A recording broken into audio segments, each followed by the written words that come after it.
हाँ जी। आज को अपना हाँ जी। आज का अपना जो टॉपिक है वो हिंदी में संज्ञा है। कौन सा टॉपिक है? संज्ञा। संज्ञा टॉपिक ऐसा है जो हम क्लास 3 से पढ़ते आ रहे हैं, लेकिन इसमें कुछ चेंज भी होता है। यानी कि छोटी क्लासों के लिए कम मैटर होता है और जैसे जैसे बड़े होते हैं वैसे वैसे मैटर ज़्यादा होता जाता है। अब संज्ञा के भेद है वो सामान्यतः देखो, संज्ञा की परिभाषा देखो पहले। संज्ञा की परिभाषा यानी कि किसी व्यक्ति, वस्तु, स्थान, गुण, दोष आदि के भावगज का नाम हुआ है, उनको संज्ञा कहते हैं। अब संज्ञा शब्द है वो समधन ज्ञा मुनेड़ है। कौन से? समधन ज्ञा से। यानी सम का अर्थ है समेत, सम का अर्थ है समेत, और ज्ञा का ज्ञान, यानी कि जो हमें समेत यानी कि जो संपूर्ण का ज्ञान करे उसको संज्ञा कहते हैं। संपूर्ण का ज्ञान कैसे? जैसे परिभाषा में ही है कि किसी व्यक्ति का नाम, वस्तु हो गई, स्थान हो गया,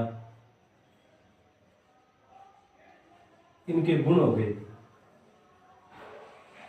दोष हो गए आदि के जो हमें बताते हैं कि कोई व्यक्ति है वो कैसा है, उसका संपूर्ण व्यक्तित्व कैसा है, वस्तु है वो कैसी है, आकार उसका कैसा है, लंबी चौड़ी है, कैसी है, ये मार्कर है, वस्तु है ये कैसी है, ये बोर्ड है ये कैसा है आदि का जो बोध कराते हैं यानी कि हमें बताते हैं वो संज्ञा है। अब संज्ञा के भेद, संज्ञा के भेद सामान्यतः संज्ञा के 3 भेद होते हैं। कितने? 3 भेद। कौन कौन से? पहला व्यक्तिवाचक संज्ञा, व्यक्तिवाचक संज्ञा। दूसरा जातिवाचक संज्ञा, जातिवाचक संज्ञा। तीसरा भाववाचक संज्ञा, भाववाचक संज्ञा। 3 हो गए, व्यक्तिवाचक संज्ञा, जातिवाचक संज्ञा और भाववाचक संज्ञा। अब आप बोलोगे नहीं सर हमने कुल 5 पढ़े हैं, यानी 2 और हैं। तो 2 और कौन कौन से हैं? एक तो हो गया द्रव्यवाचक और एक हो गया समूहवाचक। वो क्या है? वह है जातिवाचक संज्ञा के उपभेद हैं दोनों। कौन कौन से? देखो, एक तो हो गया द्रव्यवाचक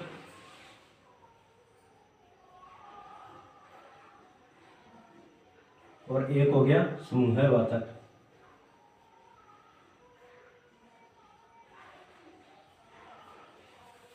दो हो गए जातिवाचक संज्ञा के भेद हैं, द्रव्यवाचक और समूहवाचक। जो भेद है, पहला व्यक्तिवाचक संज्ञा, यानी कि कोई भी व्यक्ति है यानी कि किसी का भी नाम है, एक पर्टिकुलर नाम ले लेते हैं, जैसे राम हो गया, श्याम हो गया, हिमालय हो गया, अरावली हो गई, यानी कि ये सीता हो गई, गीता हो गई, ये जो नाम ले रहे हैं, सोमवार है, मंगलवार है, जनवरी है, फरवरी है, जो भी जितने भी नाम है इस संपूर्ण दुनिया में, वो क्या है? वो व्यक्तिवाचक संज्ञा में आते हैं। जातिवाचक संज्ञा में यानी कि पूरी जाति का बोध कराते हैं। वो कैसे? यानी कि पूरी जाति का कैसे हो गया बोध? यानी कि ये जो हमने नाम लिए जनवरी, फरवरी, ये क्या है? महीनों के नाम है। और कोई गाय का नाम रख लेते हैं, जैसे सूरती भैंस की नस्ल हो गई, तो वो क्या है? सूरती तो जातिवाचक संज्ञा है, लेकिन भैंस क्या है? भैंस एक जातिवाचक है। सूरती व्यक्तिवाचक और भैंस, भैंस क्यों प्रजाति है उसकी, जातिवाचक संज्ञा। यानी कि जो पूरी जाति का बोध कराते हैं। गाय हो गई, भैंस हो गई, भेड़ हो गई, और जो मनुष्य हो गए, लड़के हो गए, लड़कियां हो गई, यानी कि जो अलग अलग हम बांट लेते हैं ना, वो जातिवाचक संज्ञा हो गई। भाववाचक वह होती है, यानी कि इसमें भाववाचक क्या है कि हम समझ सकते हैं, खुद देख नहीं सकते हैं। यानी कि कोई दुखी है, कोई खुशी है, यानी कि कोई बहुत ज्यादा दुखी है, या तो नहीं का वो आधो किलो दुख पड़ियो अपन देख लियो है। कोई दुखी है अपन महसूस कराना भी चीज ने तो वो दुखी है, वो किया साथ देवा आ चीज हुआ कि भाववाचक संज्ञा, यानी कि अगला भाव फीलिंग समझ ला रहा। आजकल गाना भी चले फीलिंगा ते भरिया मेरा दिल है, ये फीलिंग है नहीं, ये जाननी है, एक ही में जाननी है, भाववाचक संज्ञा में जाननी है। तो तीन है पड़ गया, व्यक्तिवाचक संज्ञा, जातिवाचक संज्ञा, भाववाचक संज्ञा। अब जातिवाचक संज्ञा दो भेद है, द्रव्यवाचक और समूहवाचक। द्रव्यवाचक है क्या? द्रव्यवाचक यानी कि कोई भी धातु है, ठोस है, या कोई भी तरल रूप में, या जल हो गया, सोना हो गया, तांबा हो गया, वो सभी क्या है, वो द्रव्यवाचक संज्ञा। और समूहवाचक है यानी कि कोई दल हो गया, जत्था हो गया, यानी कि जो पूरी इसकी जाति का बोध कराते हैं। यानी कि जो अब हम लोग कहते हैं ना कि लोकदल हो गया, जनता जनार्दन हो गए, और क्या है जैसे लोकसभा हो गई, यानी कि लोगों के लिए सभा हो गई, वो सभा एक कमेटी हो गई, वो सभी समूहवाचक में आते हैं। अब हम एक एक करके इनका विवरण देखें। हाँ जी, अब आप व्यक्तिवाचक और जातिवाचक संज्ञा ने कंपैरिजन करके पढ़ाना, यानी कि एक दूसरे से संबंध किए हैं। अगर आप अगर व्यक्तिवाचक संज्ञा सीधी लेके चले नहीं तो जातिवाचक में अड़ोगा, जब अड़ो ना ई खतर आप सागा पढ़ाना। देखो व्यक्तिवाचक संज्ञा क्या है कि हिमालय एक पर्वत है, अपन ध्यान है हिमालय के पर्वत है, हिमालय पर्टिकुलर नेम है, यानी कि एक व्यक्ति विशेष को नेम है या कोई पर्वत विशेष को नेम है, तो क्या है नाम किंग है हिमालय का, की है वो पर्वत है। यानी कि जातिवाचक में भी आ गया, जितना भी पर्वत है, पठार है, जितनी भी पहाड़ियां है, जहाँ ठह लिख देता आप अरावली, अरावली लिख देता, या विंध्याचल लिख देता। तो एक ये व्यक्तिवाचक संज्ञा में आवेगा, क्यों आवेगा कि ये एक नाम विशेष है, और ये पर्वत है, पठार है, पहाड़ी, अंग जाति को बोध कराना, ये जातिवाचक संज्ञा। देखो भारत हो गयो, चीन हो गयो, रूस हो गयो, एक ये है, एक है देश है, देश है नहीं तो किंग है, देश तो है वो जातिवाचक है, लेकिन भारत, चीन, रूस ये वगैरह व्यक्तिवाचक संज्ञा। अगलो देखो माही, माही चाहे महेंद्र सिंह धोनी ले लियो, चाहे माही नदीम ले लियो, दोनों आवेगा व्यक्तिवाचक संज्ञा में। माही होगी, नर्मदा होगी, अपन के बोध होना रही है कि कोई नदी विशेष को नाम है, हाँ ठीक बात है, नदी विशेष को है तो व्यक्तिवाचक में। खुद नदियां अपन लिख ना रहे नदी है तो वह जातिवाचक में। आगे देखो हिंद महासागर है, अरब सागर हो गयो, अराल सागर हो गयो, जितनी भी खाड़ियां होगी, जहाँ बंगाल की खाड़ी होगी, तो वे की मासी व्यक्तिवाचक संज्ञा में आसी, यानी कि एक नाम विशेष देखना आ रहा।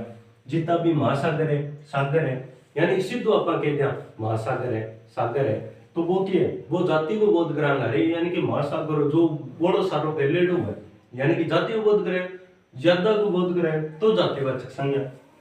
आगे देखो प्रेमचंद हो, सूरदास होया, जितनी भी कवियत्री है जैसे महादेवी वर्मा हुई, मीरा हुई, तो एक ये है, ये व्यक्तिवाचक संज्ञा में हुआ है, यानी कि एक व्यक्ति विशेष है, और भी एक कवि है, लेखक है, यानी कि जितना श्रेणी को बोध कराना रहे वे जातिवाचक संज्ञा में।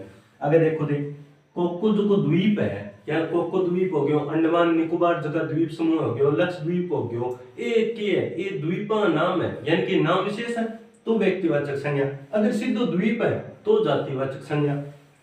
राउसर है, एक शहर या गांव को नाम है तो व्यक्तिवाचक संज्ञा। और गांव या शहर है कोई भी वो गांव में रहे तो किसा गांव में रहे तो बेरो को नहीं, बाकी रेर गांव में है तो गांव में रहे, यानी कि गांव में रहना रहे तो गांव के है, गांव एक जाति बोध है, यानी कि बहुत सारा गांव है, तो ये हो गया व्यक्तिवाचक संज्ञा। जातिवाचक संज्ञा अंतर स्पष्ट हो गया। अब देखो भाववाचक संज्ञा। भाववाचक संज्ञा किसी है, भाववाचक संज्ञा भाव है जैसे अपन सामान्य आंखों को देख सका, तो क्या किसी आंखें चाहिए बिंगले बिंगल, या अपन चाहिए मन की आंखें, मन की आंखें किया का अपन अनुभव कर सका, अनुभव किया कर सका। देखो सुख हो गयो, दुख हो गयो, प्रेम, स्नेह, उपकार, गति, अनापा अनुभव कर सका, कहा वो सुख है, सुखी है, दुखी है, किया अनुभव कर सका का अपन भी समझ सका, जो समझन को काम है, जो समझन को करेगा वो भाववाचक संज्ञा में। यानी भाववाचक संज्ञा दूसरा फीलिंग समझन, यानी कि खुद देखो भाव, यानी कि भाव ने समझन आ रही है भी मैं क्या जगह बिना सुख आ गया, दुख आ गया, प्रेम, स्नेह, उपकार, गति वगैरह वगैरह सारा कुछ आ गया। तो भाववाचक संज्ञा मणे क्यों है? भाववाचक संज्ञा मणे 5 तरह की बन गया। एक तो जातिवाचक संज्ञा, जातिवाचक संज्ञा, एक सर्वनाम, एक क्रिया, एक विशेषण और एक अवयव। अब देखो अंक की हमने जातिवाचक संज्ञा अपन पढ़ गया है, यानी कि एक पूरी जाति को बोध कराने ला रही बात। सर्वनाम, फिर क्रिया, फिर विशेषण, फिर अव्यय।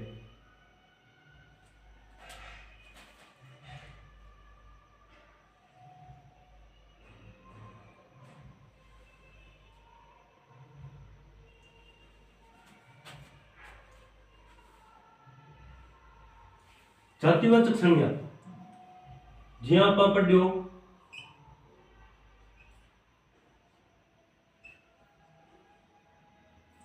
बुढ़ा, यानी कि एक बुढ़ो आदमी के लिए, यानी कि जाति को बोध करना है कि वो बुढ़ो है क्या। अब देखो दे इन पा प्रत्यय लगा दियो तो मन गयो बुढ़ापा। क्या मन गयो बुढ़ापा। बुढ़ापा क्या है, बुढ़ापा एक भाववाचक संज्ञा, अभी भावना फीलिंग समझ ला रही है जी। बच्चा,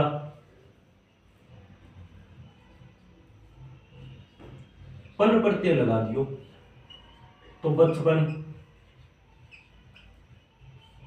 अपन बच्चन समझा यानी कि वो टाबर है, पन प्रत्यय लगे बचपन है यानी कि मैं टाबर पनो है। आ चीज में आ गई। आगे देखो सर्वनाम मम, यानी कि मेरो अगर तब लगा दो ममत तब।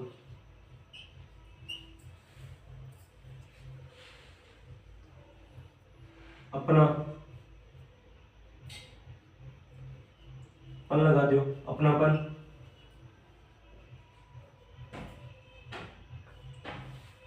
यानी कि आपके लिए, खुद के लिए, सर्वनाम के खुद के लिए जो आन ला रही है, यानी कि जितना भी प्रत्यय लागेगा नहीं बिंग अगर भाववाचक संज्ञा जरूर होगी अधिकतर कंडीशन में।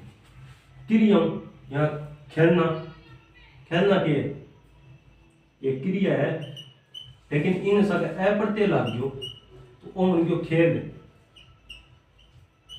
खेल के है, खेल एक भाववाचक संज्ञा है। खेल अपन ये थोड़ी है खेल अपन देख सकते वो खेल को नहीं बात चीज ना लेके चलियो थे। अब विशेषण यानी कि की विशेषता बताने ला रही की है का मीठा है। मीठा के है का आम मिठो है तो आम का सागर के है सही लगा दो तो मिठास। मिठास ने देख को कहते हैं ना कौन देख का। अब ये देखो दे जी दूर